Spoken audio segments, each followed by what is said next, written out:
All right, everybody, it's the Jerry Metcalf podcast where top real estate agents tell how they do it. And today we have Chris Anthony, who is with Sotheby's International Realty. And you are the Senior VP for Growth, or tell us your title exactly. For the northern markets. So For the basically, northern markets. I handle everything from Boca Raton all the way up now to Amelia Island. Wow. You guys just expanded into Amelia Island in Jacksonville. So that's We did amazing. indeed.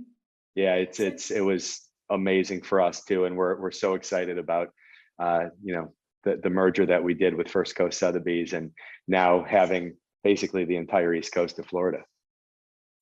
That's incredible. You're about to have all of Florida, I have a feeling, but we're not supposed to interview about that today. Tell us, as we've got real estate agents listening to us today, I think number one, you've been an agent before. I think for those of you who are listening on the stream and the video and not the recorded version, the audio version, you might not have heard the intro, but in short, give us a little bit about what your goal is now. And then we're going to go back into how you got into real estate so we know who we're listening to and what we can learn from you. Okay. What's your vision and what's your role right now for Sotheby's? So my role right now is it varies a lot, but ultimately it's to support our agents. And a lot of companies talk about being agent centric and leading with loving the agents, but this company, more than any I've ever been a part of, and it lives that. We lead with the heart, and it starts with Mai and Daniel De La Vega. And basically they hired me to help with the growth through the northern markets, because we've always been insanely strong in the Miami and Dade and Broward counties. But as we went up, we were just trying to grow more through Palm Beach County and all the way up now through Amelia Island. So they hired me last June to come in and help them with growth, with mergers and acquisitions, agent support, helping the managers, hit on all cylinders. So ultimately, I guess in my life, I've always been a coach. So I coach at a high level. I lead at a high level, and I just kind of am there to facilitate, to help the agents facilitate and grow and become incredibly, to become mega agents. So as someone who was an agent before, what I find fun to explore is as an agent, it's a smaller world. You're focused on clients and deals. But when you lead a big company, you've got to see a lot of big picture. And in seeing a lot of big picture, you see success of a lot of real estate agents, which takes it back to how much more you even know now about being a successful agent than you ever did before. And by the way, side note for everyone, you brought the company you were with before, you brought them to number one in New Jersey, and to number one in DC. Yeah. So in New Jersey, I started my career there. I moved to New Jersey. I didn't know anybody in New Jersey, and I decided, I'm going to become a real estate agent with no network whatsoever. But I had a sales background, a marketing background, advertising. I did sports marketing and advertising, and I won't bore you to death with that. But I learned how to build relationships and how to network with people. And I think that is why I was able to build my real estate business so quickly, moving to New Jersey. But ultimately, when I did that, I really quickly, I became one of the top 1% in the state of New Jersey with my company in sales, and grew my business quickly. And I went from a beginner in the end of 2002 into 2003 to 2 years later, I was the top agent in an office of 120 agents, and really built up quick. But ultimately, I think my brain works in a way where I always want to kind of undo the curtains and see what's behind it, like what the motor is behind it. And for me, I wanted to learn every aspect of the business. And that's what led me into becoming a managing broker and then a vice president of the company. And I was with the same company for 18 years. And loved the culture and everything, but I always wanted to grow that way. And you mentioned something before, Jerry, about when you're an agent, you're serving your clients and you're a lot more local.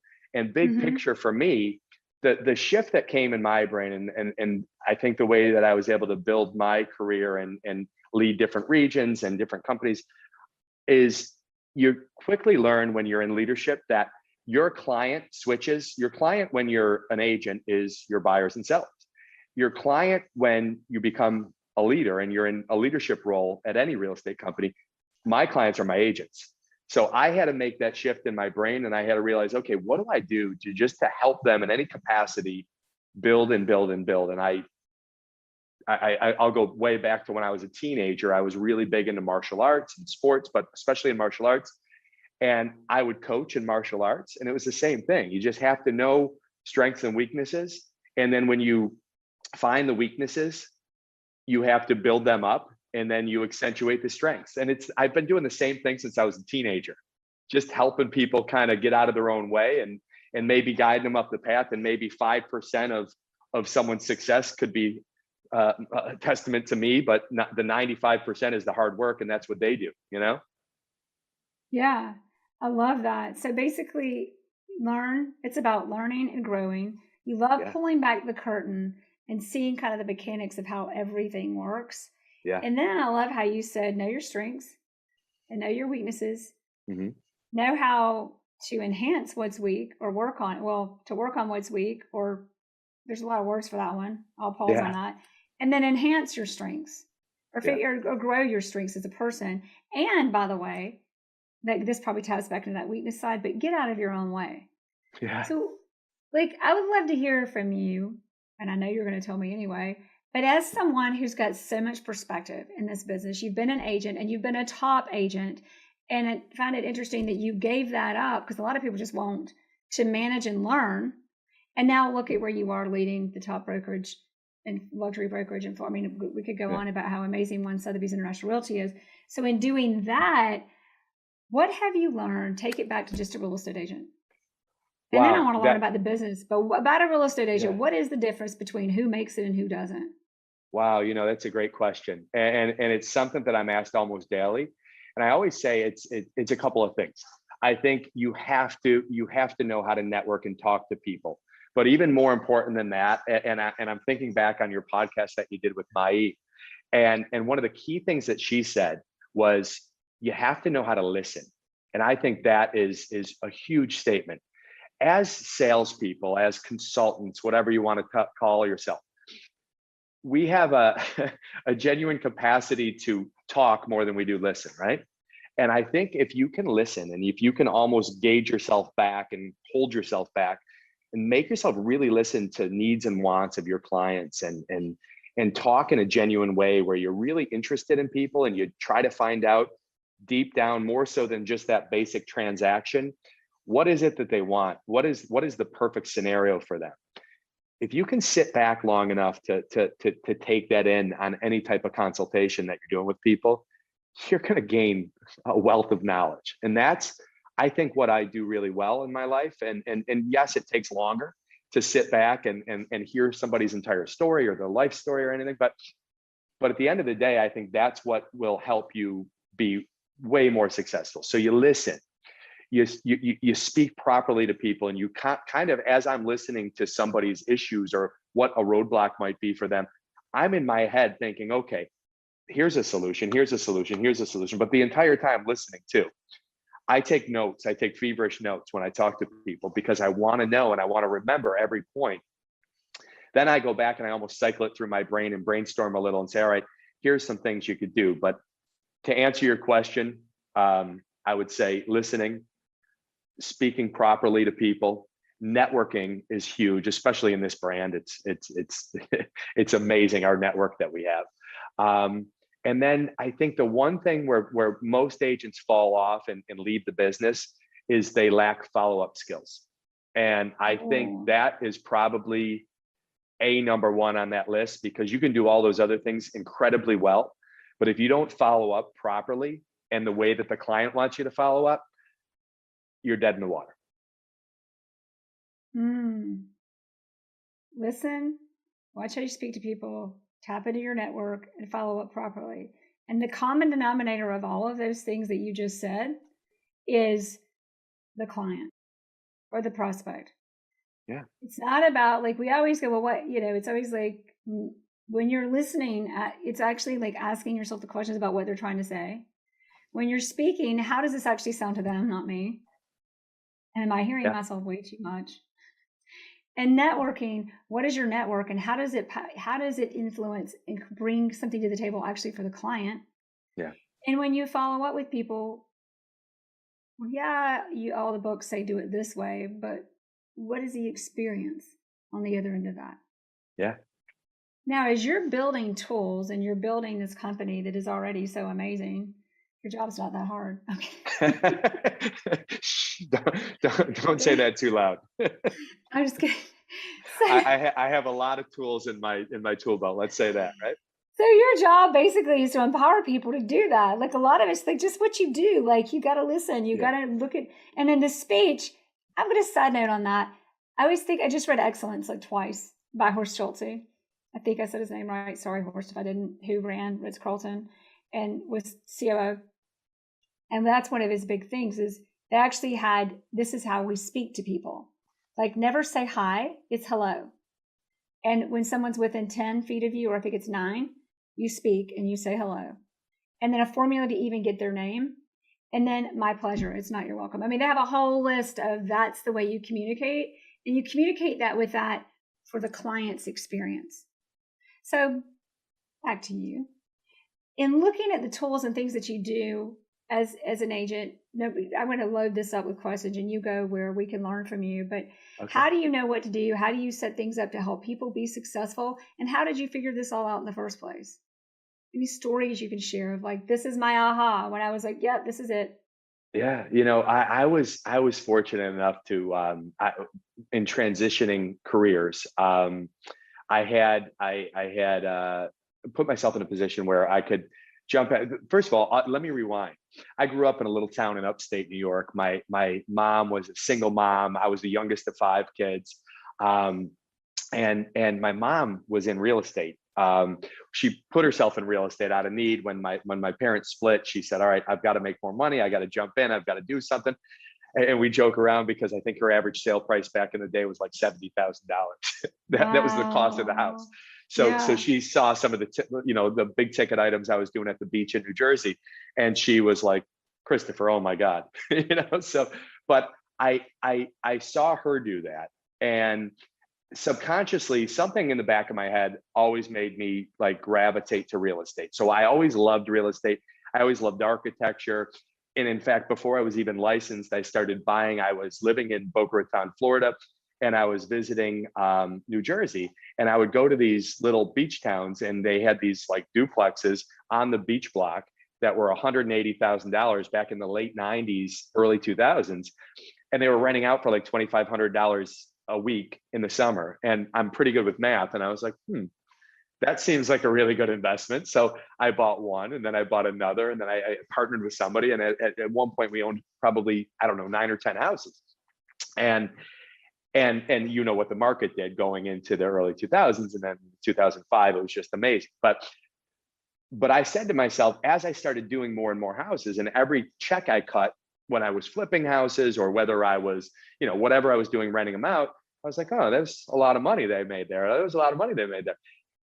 And then, but not knowing all the work that went into it. And I remember my mom having meetings and everything, and going on listing appointments. And she'd pick me up from football practice, and she'd say, "Oh, Chris, we have to stop really quick, just at this house really quick to get some contracts signed." And I'd be in my uniform and like waiting on my mom, and she'd come out with contracts all happy. So I think about that sometimes, and I'm like, wow, my life has come like, tenfold. But it's neat to me. But ultimately, when I think back about that, I think about, all right, I made a jump when I moved to New Jersey from Florida.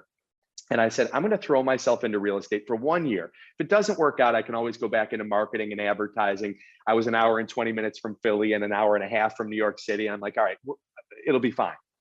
I sold my first house, and the check didn't mean anything. It was whatever it was, a few $1,000s. But it wasn't about that. It was about the relationship that I built with this young couple, who, by the way, I'm still very good friends with. They had no children at the time. Now they have 2 beautiful kids. And I cultivated this relationship, and the irony of it, they were my very first clients. And since then, in my career as an agent, they've probably referred 15 different people to me. So they were like A level, the best of the best clients. But that was my first experience with selling a house. And then I went on, and my price point went up and everything. But as in my long-winded way of answering your question, I love Yeah, this is everything about this good. business. I really do. Yeah. I literally, I eat, sleep, and breathe real estate. I go to the gym, and people know what I do, and they ask me, "Hey, what do you think of this market? It's crazy. Is the bubble going to burst? Is this going to happen? Is it, and it takes me probably 3 hours to do a 1 hour workout usually, uh, but I love that because I get to talk to people. I get to educate people on markets and what we're doing, and all the incredible things that my company's doing. So I don't even know if I'm answering your question You properly. are. No, this is I'm good. Yeah, I keep think I'm going. just geeking out on telling you how much I You love this can. industry. Yeah, Well, no, yeah, but that's what we need is your perspective on, and yeah, look at what you've done. So you're yeah, somebody who came in, you went up to, yeah. you were a top agent immediately, Hmm. but you got into real Well, not estate first. You immediately. understood real estate. It took me a year Well, of a lot of grunt work. I committed to doing an open house every single weekend for an entire year. So I did, 50 plus open houses that year, because I didn't have that network, and I needed to get in front of people. And I knew that face to face, I was good with people. I wasn't the kind of guy who was going to bang out 100 phone calls a day. It just wasn't my thing. I was like, I wanted to build relationships, and I wanted to talk to people face to face. So I said, what better way to meet people that are actively looking for houses than do open houses? So I built my business, my career, God, almost 20 years ago that way. And then it just built from there, and it just kept going. And I branched off, and I became a waterfront specialist. And then I had a small team before teams were, the buzzword in real estate. yeah. And and I used to use my network. I had a company that was all over the tri-state area, and I would bring donuts to a 9 a.m. meeting 2 hours north in New Jersey, right near the city, and I would talk to them about, why come all the way down to the beach in New Jersey and try to sell a house down there in a market you don't know. Refer everything to me. I'll give you a 30% referral, not a 25% referral. And I built this referral network that became relatively big. And I think that's what really put me on the map, because I did things that were unusual things to do. And I marketed to other agents, even sometimes even more so than to my buyers and sellers, because I knew that there were so many people in North Jersey and New York and Pennsylvania that wanted beach houses. I became that guy to refer to. So that's how I built my career in my first year there. And then it just perpetuated and went from there, and it compounded, I should say. So basically, what that makes me think of is a video that we just went out. I don't know how old it is, but Elon Musk. I love Elon Musk. So anyway, How can you not? exactly. So he has a video, and he says in the video, because remember everybody, he started a whole new line of cars in his own business when it was literally said to be impossible. And not only was it said to be impossible, it was said to be impossible to actually create an electric car. And if it was going to happen, it wasn't going to happen for maybe a century. And yet he did it in a few years. So anyway, Yeah. that guy, we all know who he is, but that just the relevance of him. And he Mhm. says on this little video, about 5 seconds long, he says, or maybe 15, he says, when you go into an industry, he said, when you're in an industry, if it's new and different, it's easier. But if it's an industry where there are a lot of people, like being a real estate agent, he doesn't say that part, doing it, you've got to be outstanding. You've got to be Amen. the best. You can't, if Yeah. you can't be a little bit better, you've got to be a lot better. Yeah. And when you're a lot better, then that's how you succeed. And that's the gist of it. I'll share the link when this podcast, I'll share it on this Please do. your blog page. And I'll text it to you. I have it on hand. I'll and text it to you when we hang up. it's funny. I think you and I share a brain, and we were, last time we spoke, I saw that too. But I say to people when I'm coaching, what's your differentiator? What differentiates you from the masses? I mean, I could throw a stone right now and probably hit 6 real estate agents, and I'm not even in the office. So 20. it's 20, right? But what I could think of differentiates you? 100. Yeah. Yeah. But the biggest thing is, and I have I always say there's got to be something that's gonna separate you from the herd, and what makes you special, or what makes you unique. You know what I mean? And I always say you have to be authentic. You have to be genuine. And the days of and nothing against this industry, so I almost hesitate to say this, but being a used car salesman, or like that pushy sales type, it's gone. The second you try that, what used to be popular and then whatever, the late 90s or the early 2000s, it's all taken a paradigm shift change. It's right now, I have to be genuine. I have to lead with authenticity, and I have to lead with genuine concern about other humans. And I've heard you say it on other podcasts about being a good human and talking to people properly and listening and trying to ultimately do good for humanity. And I live my life like that every day. I'm genuinely in a really good mood all the time, as you could probably tell, but I'm a big energy guy. Like, I give off good Yeah, energy and I expect it and hope that it comes back. It doesn't always, but usually it does. exactly. Yeah. Exactly. And in that, what you made me think of is, this is where I always say this. I've been saying this a lot lately, but it's true. I stole it from Kevin Brown. He's in Manhattan on the field team, also with Sotheby's. But he said I think he said it on the show. He said, when you ask people their secret sauce, they can't tell you. He said, I work Yeah. with people and they'll give me this lamest things that makes them special. And it's always different, which goes into identifying really what makes you different. And in Yeah. that, what you were just talking about, back to summing it down to listening to people, speaking to people, building that network and building that follow-up platform to build and grow Yeah. your business. And then Yeah. what you did, little things like, it's a little more common now, but it's still not done. You would go to other markets and other agents. Most people like agents, whatever. That's just my competition. But you go to Yeah. other agents and you leverage that to show them opportunity. You actually built up your own network, your own market that you were in, and you were above and beyond the other agents in a big way in your market, just by the way you put yourself in front of people and thinking about how to do that. Yeah. So anyway, that was a lot, but I wanted to make No, sure no, we no. did. But you're, Jerry, honestly, you're spot on. And I'm thinking about, at one summit, we had a chief economist there, and he asked me a question, and I had to take pause for a minute. He said, "What's your passion?" And I say that to people sometimes because I'm trying to coach. And I thought about it, and I think your passion changes over the years, right? And I thought about it, and I said, and it sounded a little canned. So he called me out on it. I said, people. And he goes, come on, be more specific. I said, well, genuinely people. I said, I enjoy conversations. And a good portion of my day is spent just talking to people and listening to people, kind of what I was saying earlier. But when you do that, and when you lead from a good place, and when you really sometimes everyone has someone in their life who can be a negative Nancy or who can kind of try to pull you down, or their glass is half empty, whatever you want to call it. But I always play this game on a daily basis. If I encounter someone like that, my goal, I always say, I'm not going to let them. I'm gonna be more happy than they are miserable, right?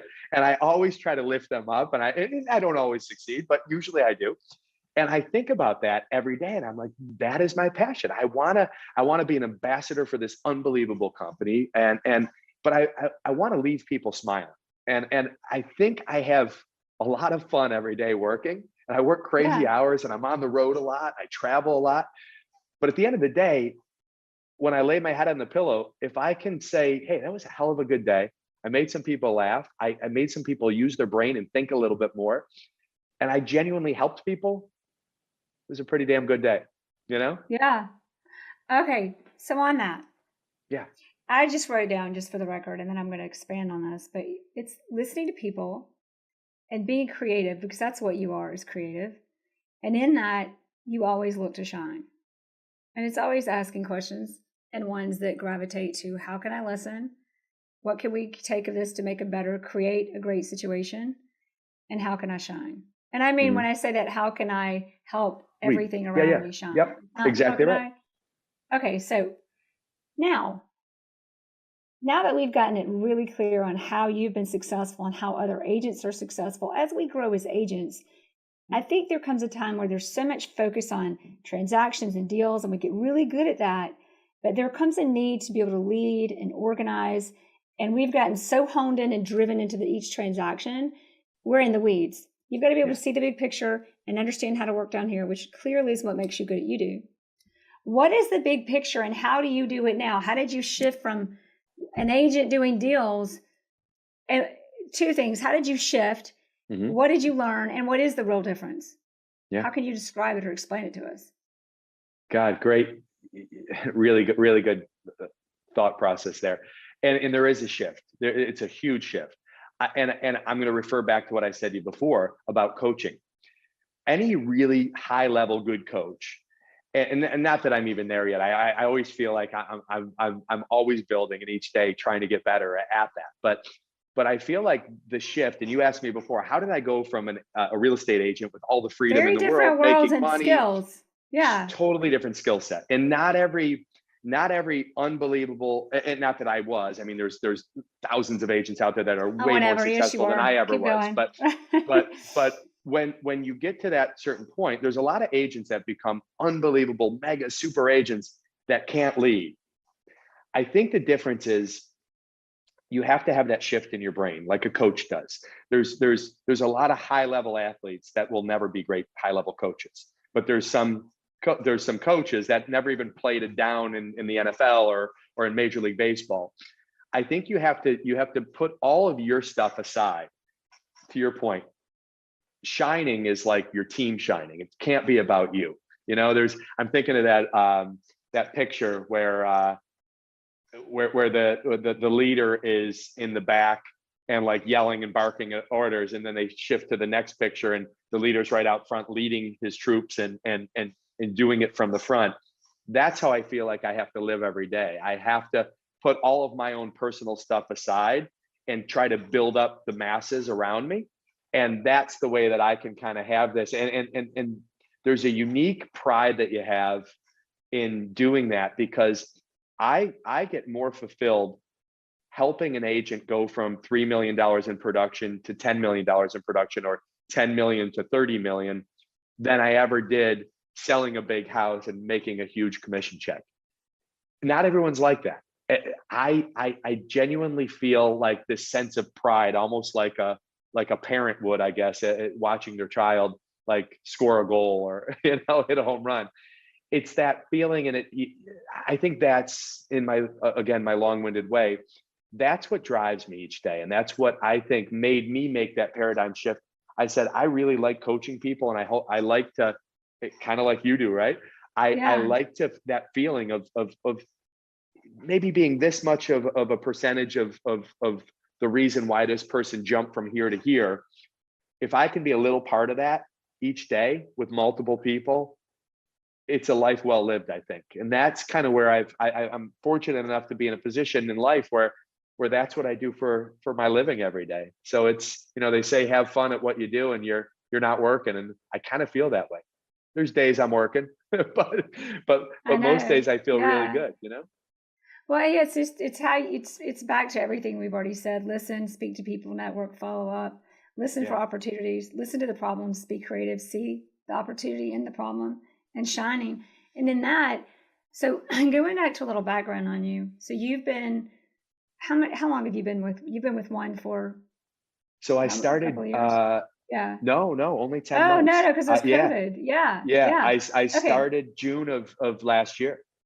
So before, we'd mentioned this, but you came in and brought a company to number one, to a top company. I think, was that in 2 markets or just 1?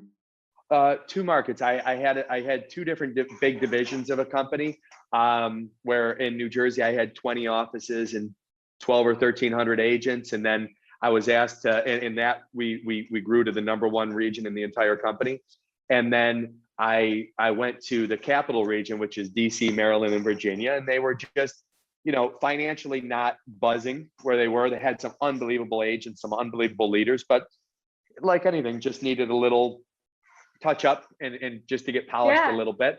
And we made some tweaks, and we I think I bring a certain energy in, and that's what I like to hire good, really incredible managing brokers to help me lead, and then the agents kind of came on board, and we switched some things around, and we had a huge turnaround, culturally, financially, everything you can mention.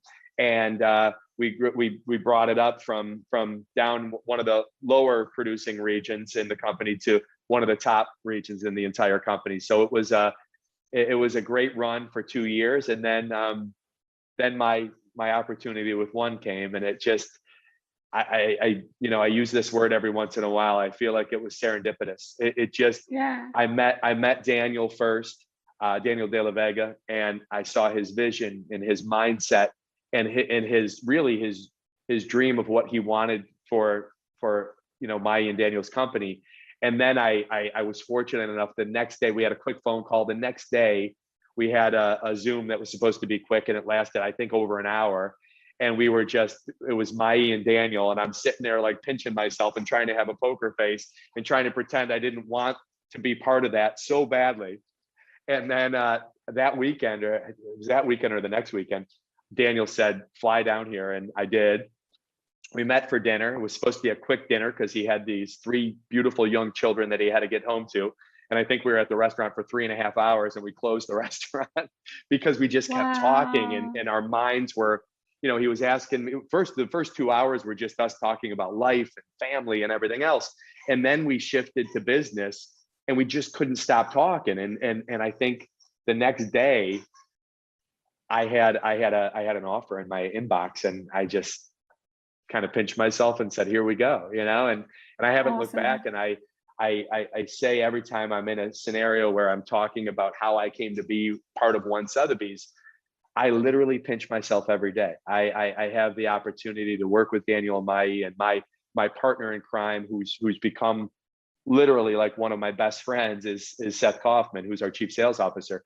And we probably talk 2 or 3 times a day about everything, about life, about our agents and what we need to do next with our marketing and everything else to just be this juggernaut in the industry. Yeah. Even more so. And if that's not enough, we Seth and I usually golf together every Saturday too. So we can't get enough of each other. So Seth's interview releases right before yours, and Seth is about the subtleties of finding success. And yours, we don't know the name yet, but it's going to be on the other end of that. But so now I want to go in 2 directions. One is, what is when you come into a company or you come into being a leader and you're shifting, it's not as easy as being nice. And that, obviously. Yeah.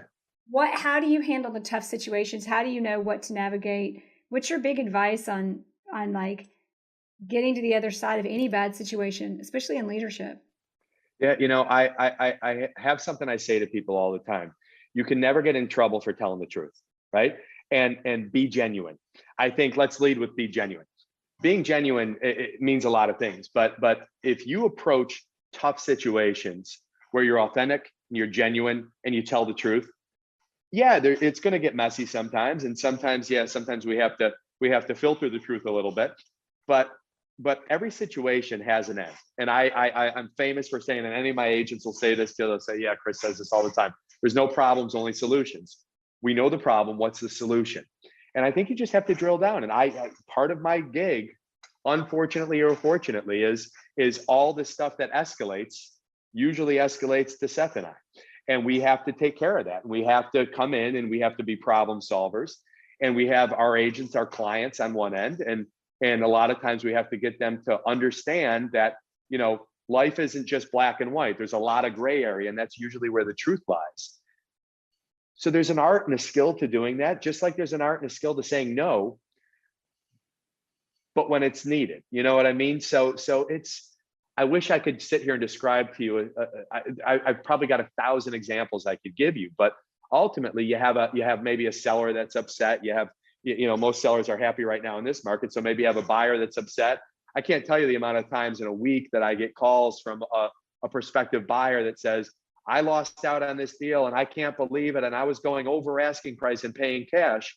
And I have to listen to them and then say, all due respect, there were 10 people in that same scenario going over asking price and paying cash. And a lot of times it's terms, and a lot of times it's, are you going to let the seller stay in the house for a couple of months while they find their house? And there's a lot of X factors that go into what we do. Again, it goes back to, I hate to be a broken record, but everything goes back to listening. Well, what you just said. So most people, there goes that secret sauce that you don't know you have. I'm kidding, you do. But everybody do a replay on the last 15 seconds of our conversation, because usually somebody calls and they're upset and the response is, well, I'm sorry, that's just how it is. You didn't say it. You certainly didn't say it like that, even though that is what you said. You did not use those words. Mm-hmm. And the other thing that you did that is so valuable is you said back to them their experience. You said a few things. You explained how Yes, a lot of people are going through that too. But Yeah. you went into a position of perspective, a position of what they're experiencing. And then rather than saying, I'm sorry, go away, just accept my apology, you started saying what the problem might be. The problem is the pathway to solutions. Yeah. It could have been this, it could have been this, it could have been this, to help them, because a lot of times they don't want, a lot of people say, well, just get them to be quiet, just get them away, or just offer them some money. They just want to be Yeah. heard.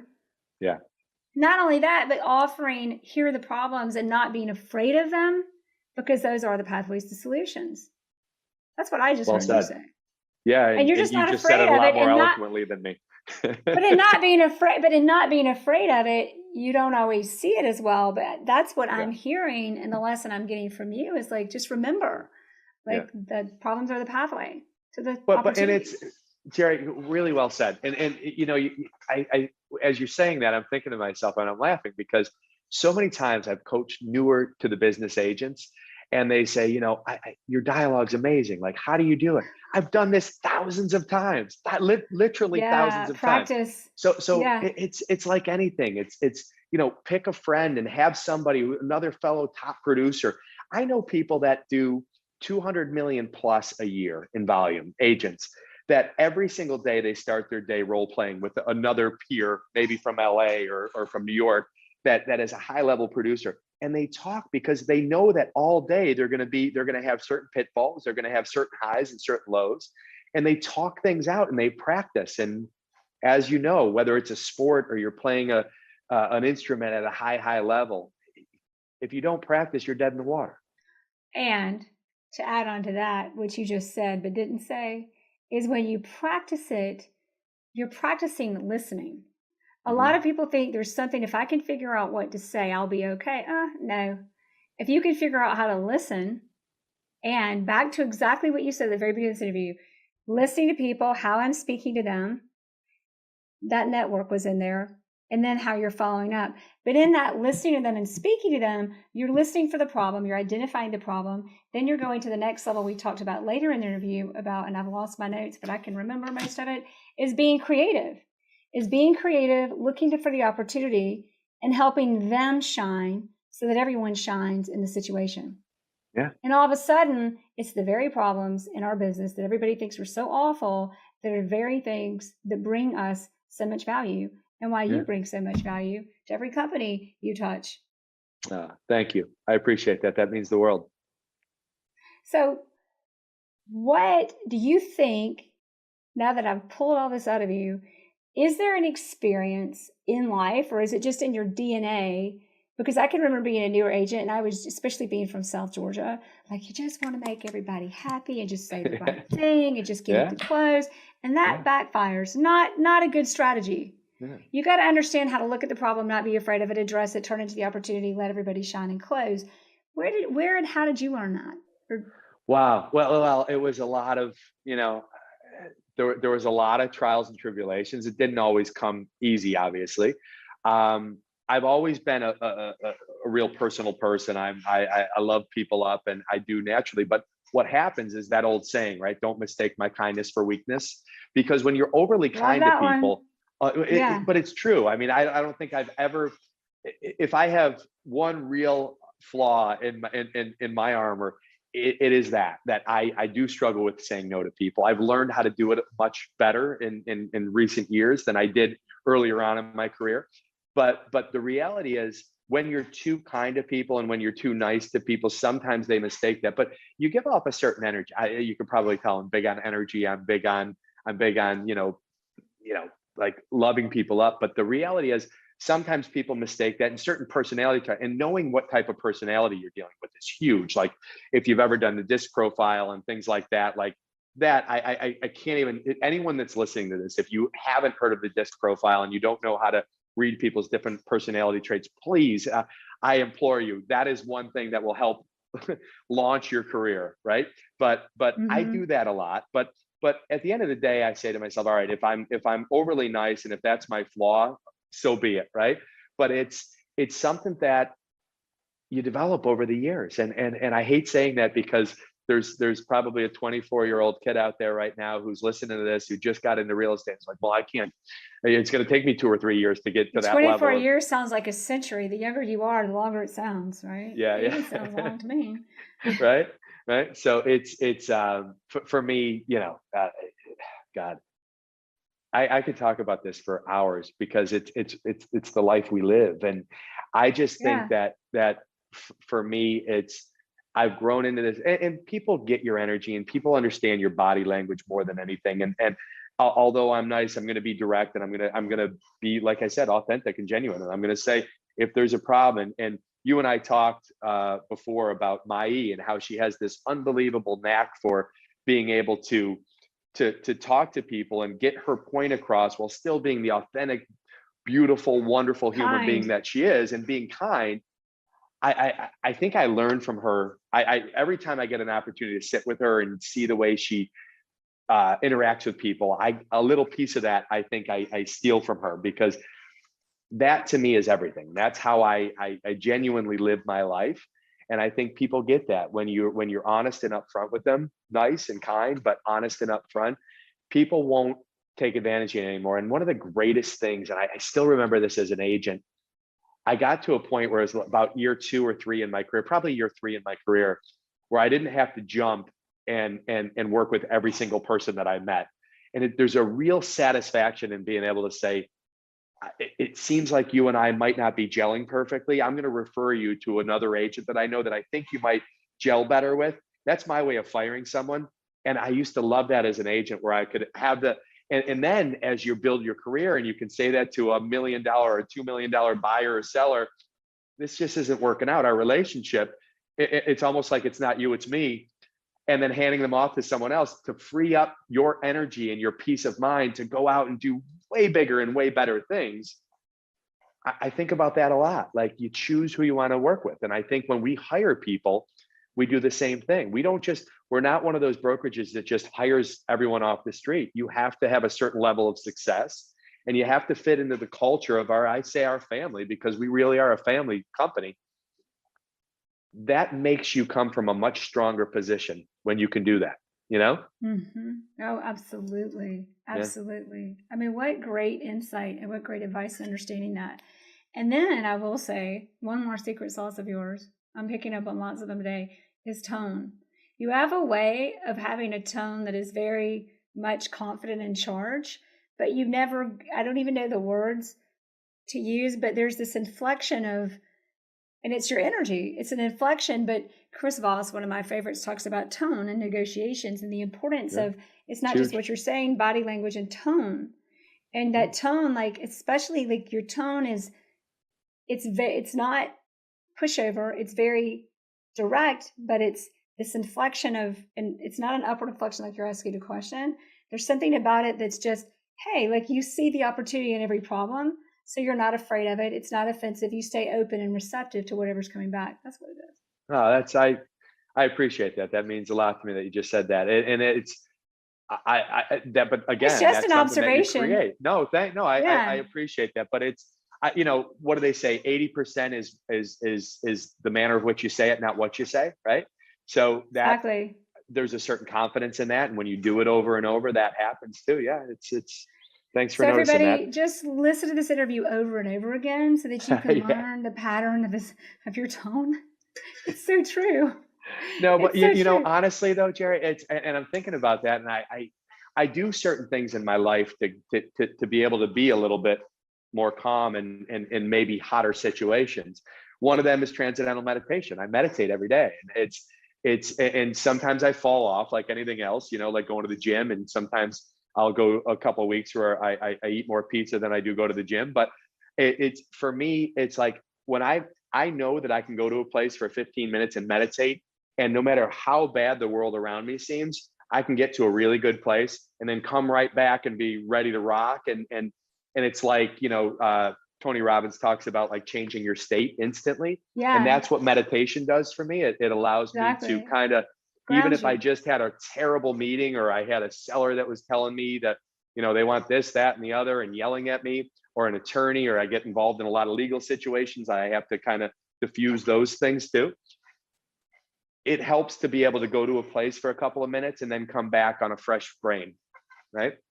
Well, what I hear in that is you're grounded. Is in everything, it's not a reaction to everything else. It's a place of being grounded and understanding and assessing situations so you can come Yeah. from doing the right thing back to genuine and authenticity. Like Yeah. truly. Not like It's all appearing tied genuine together, and right? authentic. Being genuine and authentic. Yeah. Yeah. Okay. One big question, and then we're going to do the quote final 3 questions. But I've got this one big question for you. It is, in your entire career, what would you say has been your biggest lesson and or aha about our industry of residential real estate brokerage? And that means agent or broker, like company. Just our Is this the industry. part where I ask you to pause the video because I got to think of something really good? Yeah. No, Yeah. I'm okay. Man, our industry has changed so much. Even over the last 5 years. Think about it. Like I've been in this, I can't believe it because I still picture myself as like this 30-year-old guy. I'm not anymore. Exactly. But our industry has changed completely. Go from the splits that the agent, I remember starting in this business and I was on a 50-50 split until I did this much business. And then I was lucky if I got to a 55% split and then a 60%, you know what I mean? Yeah. So margins have shifted in the agent's favor. God bless the agents. That's fantastic. I think about like I said, I like to look behind the curtains. So how does a brokerage run and what do you do? And how does it, so you have to have all these different assets available and all these different arms of real estate, whether it's mortgage and title and insurance. But one of the ahas for me was just making sure that all my partners that I work with, especially as an agent, but even more so now, helping to lead a company, we have to make sure that all of our different arms of people that we recommend and people that we refer are A-level producers like us, right? Like I can't run at 100 miles an hour if all the people I'm recommending are running at 10 miles an hour. It just doesn't work. It will implode. So one of the things and I don't know if this is answering it perfectly for you, but one of the things I learned early on was make sure that the people around you, that your team runs at the same rate that you run, if that makes sense, right? That's great advice. That's great It's advice. Much needed. Yeah. Yeah, and I think that when you have that system where everyone's like, it's why, and not to give another sports analogy, but I'm a dumb jock at You're heart. But great. I love it. Yeah. I think about the best teams, whether it's baseball or basketball or football or any team sport. The best teams are the ones that practice really, really well together at a high level, so that they know game day is just like a celebration of what they've done all week, right? I think about that when I'm on a listing presentation. I think about that when I'm putting a contract together. I think about that when I'm building a team around me and I say, all right, I want the best of the best. And Mai and Daniel think about that every day. We talk every Tuesday morning. We have a call, Daniel, Mai, myself, Seth, and Vanessa. And we all talk about what makes us better. And we're pretty damn good already. But we talk about how do we improve? How do we take just a little bit of a leap forward? And how do we get better each and every week? And Mai and Daniel have an expectation that we're working towards that all week.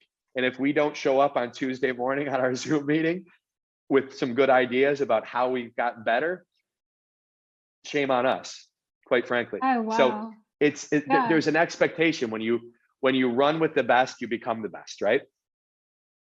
That's the biggest, like right there. Run with the best Yeah. and you become the best. I've found a lot of agents, but when I was an agent, would ask me what company to go to or what I thought. And I just said, who do you want to be when you grow up? Yeah. Where are the Well people said. that you want to be when you grow up? Yeah. That's where I'm you still go. trying to grow up, by the way. Well, great. Me too. Exactly. Exactly. Yep. I'm going to sum that up too, because it's so good. But it's basically you brought it right back home to your network and right back home to I've said this, I think it was actually on Seth's interview. We talked about be around who you want to be. I don't think we said when you grow up. I think we use different language, but the same thing. But who do you want to be? Be around those people, because that's going to make the difference. And Brilliant. who do you want your clients to be? Be around those people. And then in the team aspect of that, it's being with those people, being in cadence with them, getting in sync with them at a high level, the level you want to be. And then you brought it right back home to one more place and asking questions and the right questions. And the question in this case was, what makes us better and what's going to make us better this week and the next week and the next week and the next week? Well said. Yeah. Final three. What is, if there's one resource or tool that you've had in your career that you would say is most responsible for your success, what is it? One resource or tool. Oh gosh. I'll answer it two ways if you don't mind. Absolutely, please. I love it. My natural response is it's this. It's making eye contact with people. It's talking to people. It's loving people up, and it's letting them understand that I know the market like the back of my hand. B, I really want to help you get to the end of this. But that's almost a little too generic. But it's true. I mean, it's be authentic, be genuine, everything we've talked about.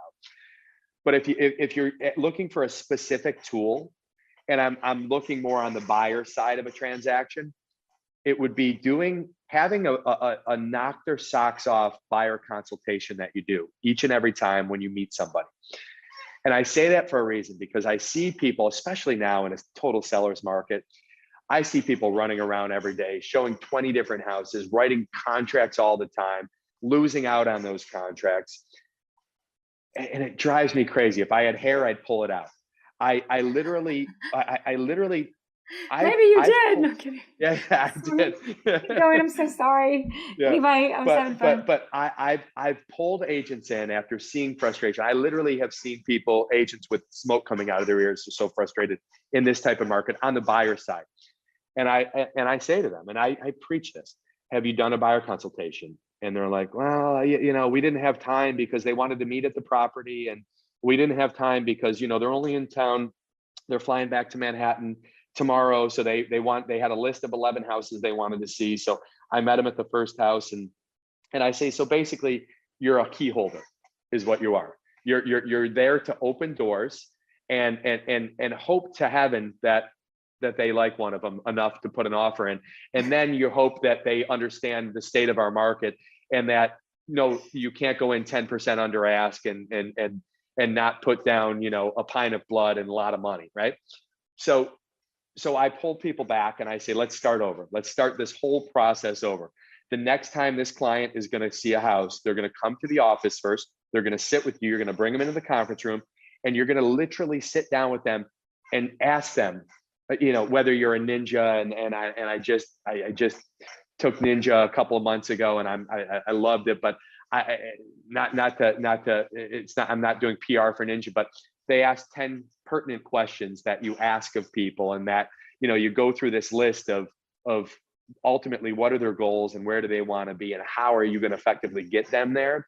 That will save you hours and hours, probably days of showing, and at least hours of writing various contracts, when you can drill down on exactly what they want, and they understand that if they're going to go after this property, it's not going to be here, it's going to be here, and you got to throw it all in for this property. If not, let's just sit back on the sidelines a minute, and then we'll go back out and we'll go after another property.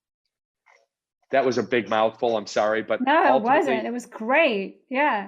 Have a strong consultation, have a list of questions prepared, ready to ask them. And then what we talked about at the very beginning of this interview, and I'm a little old school, so maybe I have a piece of paper, but write a few things down as they're talking to you and say, if you don't mind, I'm going to take some notes here because I want to make sure that I'm hitting on all cylinders so that I get you the perfect house at hopefully the perfect price. And probably more important than price right now is terms. So if you say that and you mean it and you live it, you're going to be a lot more successful on the buyer side of a transaction. Exactly. No, I love that. And I'm going to just add to that, the opportunists that we both are, the better you represent and handle buyers, the buyers are like problems or pathways to opportunities. The buyers are the actual leverage and pathway to more listings when you leverage it correctly. 1,000%. 1,000%.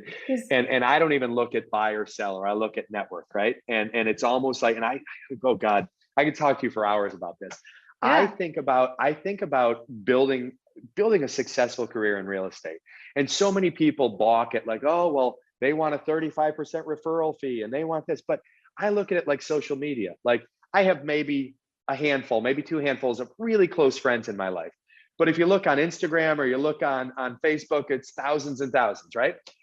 It's the same concept when you're meeting with a client. You might pay a referral fee on this one transaction, and so many agents have that transactional mindset versus a relationship building mindset or a networking mindset. If you do that one transaction and you hustle and you do really well for this buyer, guess what? That whole buyer's sphere instantly becomes yours, right? You do a better job because everybody, every person, every human being I know has one horror story about an agent. And probably at least 80% of the time, it really wasn't the agent's fault. It was probably the client's fault, but I digress. But they have a horror story about a bad real estate experience. If you can give them a great real estate experience, you've just basically bundled up all of their friends and family and brought them into your sphere, which you, by the way, won't have to pay any referral fees on all of their friends and family, right? Exactly. People don't think like that. Agents don't think like that. It's such a, well, it's funny because the top agents think like that. That's what. Oh, no, that's what I mean. Yeah. But the masses of agents that are struggling in any type of market don't think that way. Yeah. Right. Yeah. It is so true because I think it's Brian Buffini that mindset. Exactly. And I think Brian Buffini said that the difference between thinking transactionally and relationship building wise, and if you can just shift that in your brain, if you had to listen to this bald guy with a big nose for an hour here, right? If you get one thing from this, it's think about people more relationship building and about your network and about how you can help people and put out good energy. And I promise you, and that sounds probably Eastern medicine type of guru-y, but it's the truth. And I'm telling you, every top producer that I meet, and I go to LA for, I went for Level Up, and we had so many agents from around the world at one summit that we hosted down here in Palm Beach. And the top of the top, when you talk to them, there's one thing that you'll notice. They're genuinely listening to you and entertained by you, and they want to kind of pick your brain a little bit. And there's such an art to relationship building and to conversational art, I guess you would call it, that if more people learn that, the sky's the limit. You are so right. I mean, you nailed that. Couldn't have, there's such a big truth. Okay, so the next question. If there's a book, and if there's not one, make one up. I'm just kidding. What is a book that you would say you've got to read? Like lifelong book, like in your life of books you've read, not some corny cliche book, unless you just want to. What's a good book? A good read? Novel? It could be a novel. It could not be a novel. Anything. So because I drive around so much now, I've really gone audible. Well, that counts. And Audible counts. All right, as long as that counts. But totally counts. And I'm going to say this, and you're going to laugh, because I could say Think and Grow Rich. I could say Which Seth said, by the way, right? Did he? So well, he said 3. That was his third one. But go ahead. That would be the proper answer, right? But I'm going to say something that might not be the proper answer, but I just listened to it for the second time around. The Subtle Art of Not Giving a F. Oh, have you read it? Yeah, you can say fuck. I don't know. Maybe you can't, but I can. But no, I'll let you say it. I don't have it. Do I have? No, I've already given too many of them away. That book, I remind people, you can only give a F about so many things. Yeah. Be careful what you choose. Because and that's what I mean. And I don't mean, look, because exactly. That's what the book means. It would fly in the face of everything I just said throughout this interview, right? Yeah, because it's being genuine and being authentic. But if you read the book, the title's a little misconstrued, because fabulous. As you read the book, it just means prioritize your life, right? And go after what you want to go after, and don't, even more importantly, don't go after what you don't want to go after, because there's a lot of negative nonsense out there, right? Especially now, everything's changed so much since I was an agent. Like social media was a thing, but it wasn't everything that it is right now. And you see all these people on Instagram with, these fake lives that they live on Instagram, and then and I always say to people, especially to agents, be authentic and post all you want on Instagram, and like live your life, and like have this joyous daredevil life that you have on Instagram. But at the end of the day, come home and say to yourself, all right, what are the key things that I want in my life, and how am I going to position myself if I'm not there yet to get there? I do it every day. I still do it every day. And I listened to that for the second time, and I literally got 20 different things than I did the first time. So a book that entertains me, and anything that I would recommend and that I love and like a lot, is something that when I go back and read it a second time, I have a completely different mindset than I did the first time, right? I was, the first time Yeah. I read it, I was just kind of, and I'm never really in a bad mood, but I was in a weird space in my life, right? I had just moved to Which really Florida, made the title and appealing. Right. yeah. But I was in a weird place in my life. I gave up my whole life up north, and I came to Florida, and I was like, okay, I'm here and I love it, but like, what's the next step of my life, and where am I going to go here, and how do I continue to grow and build? And that was then. And then I literally just started listening to it again the other day, just because I was going through Audible, and I'm like, yeah, I want to listen to this again. And I got so much of another side. And I think that means that we're growing all the time, and that I feel like I'm in a Yeah. better place in my life than I may have been 10 months ago. But I listened again, and I got even more from it. So that I'll Well, what shut it up now, but that sounds was a like your great book. big, well, it sounds like your biggest takeaway this time, and I actually I've been quoting Thomas Wright on this one lately because it always comes back. But he has said on his last interview on the show, he said, your success determines what you let distract you. So, oh my God, never truer words have been spoken. And that's, First determine I, why. Yeah. I think about that daily, because God, there's so much. And now God bless kids nowadays. Like I can't even tell you if I had like some of the access that kids have nowadays to things. And I have a nephew who's an unbelievable baseball player, one of the best in the country. He's in high school, and they won the national championship last year. And Wow. Roman is like, he's like, I'm so proud of him. I'm like this beaming uncle when I talk about him.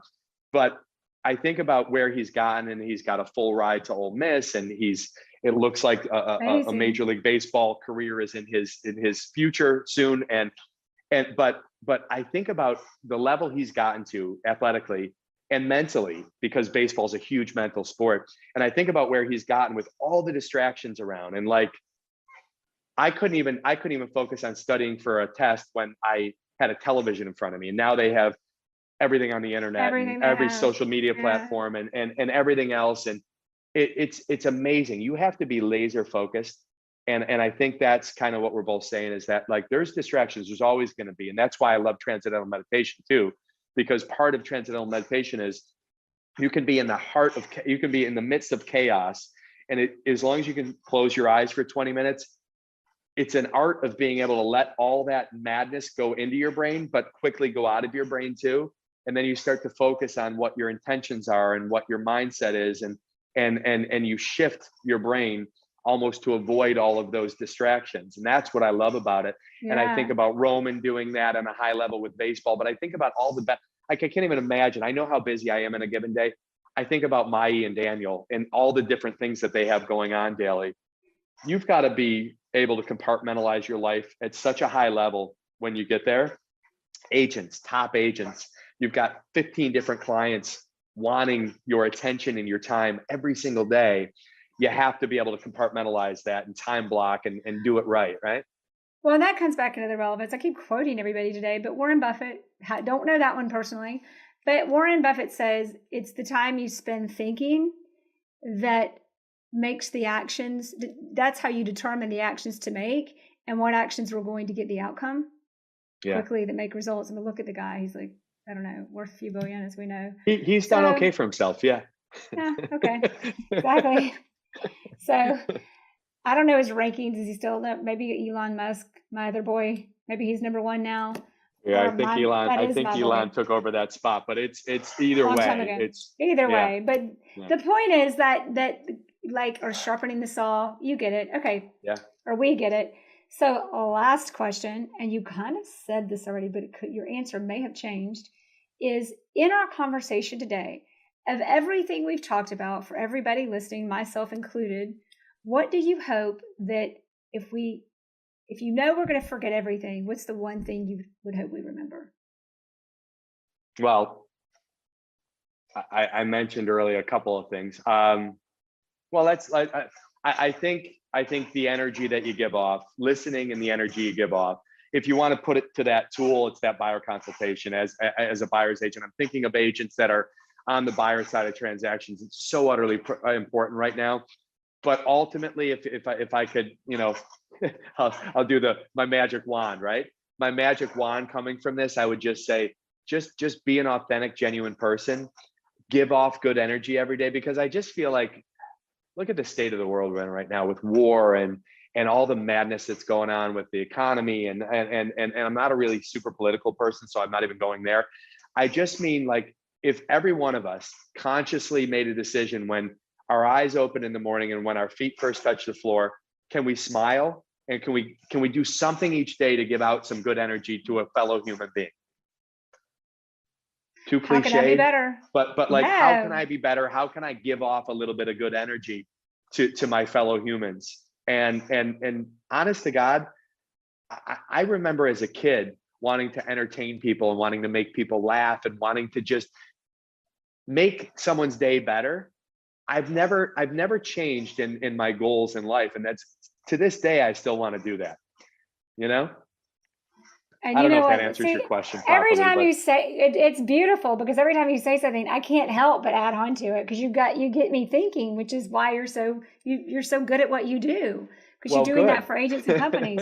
But here is the add-on. The add-on is, don't forget, as an individual, you have all the power in the world. Not all of it, but there is such power that each person holds, and in their actions and what they do every day. It's truly a domino effect. And if every single person owned that power that they have for what can I contribute, how can I grow, and how can I make it a better day, and how can I be better this week and tomorrow, and all of that, the difference would be so unbelievable in the whole world. But and just the difference it makes in your own personal world, think and be and do that way. I mean, that's what I just heard from you. It is. And it'd be cliched to say, oh, the secret, and do this and do that. But the reality is, you go around once. No. I don't mean, but my point is, we all go around one time. It kills me when I see someone that's not like joyous in life, right? Because there's enough, I'll say it, there's enough shit going on in the world where it's like, you could get caught up in that really easy. I literally do not watch the news anymore. I can't. It brings me down off of where I am right now. And I look online real quick, and I'm not like shutting a blind eye to. Well, the Wall Street Journal has a summary, so you can touch on everything, as you know. That's what I mean.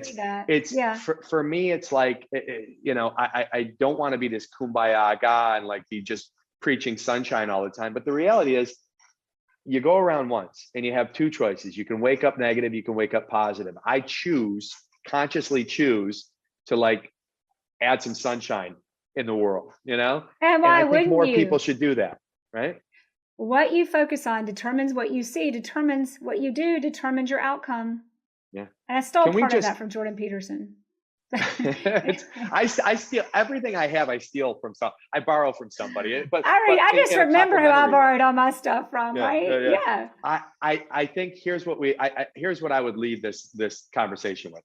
You and I, every morning at like 7 a.m., I think we should call each other and just like tell each other how great we are. It's going to be a great day. It's going to be wonderful. Go kill it. And when it does suck, don't deny what does suck, because you do have to see the problem, because that is the pathway to the solution.